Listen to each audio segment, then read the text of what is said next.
Thank you, Madam Speaker. I rise to ask the question number 43 of 2017, directed to the Minister for Fisheries. Can the Minister explain why ministerial officials are conducting consultation on the Qoliqoli and are referring to Qoliqoli owners as Wakatawa ni Qoliqoli? Thank you, Madam Speaker. Thank you, Honourable Minister for Fisheries. You have the floor. Thank you, Madam Speaker, and I thank the Honourable Koroilavesau for the question. It is basically the interpretation that they give on the fishing right owners.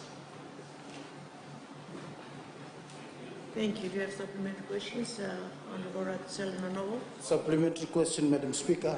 I thank the Minister for the explanation given.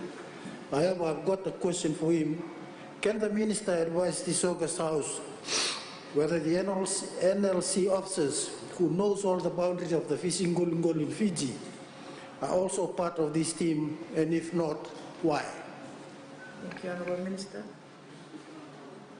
Thank you, Speaker, and I thank the Honourable Member for his question.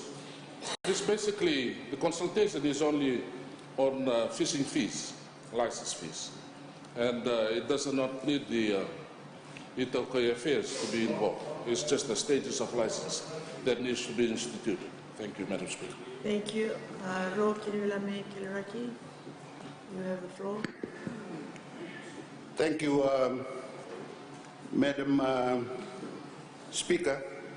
With the reference to the interpretation as Wakatawa ni Qoliqoli, my question is, what is the position in terms of the Itauke, knowing that they are the Itauke in Qoliqoli? Can the Honourable Minister please define those two positions in common understanding? Thank you, Madam Speaker. Thank you, Honourable Minister.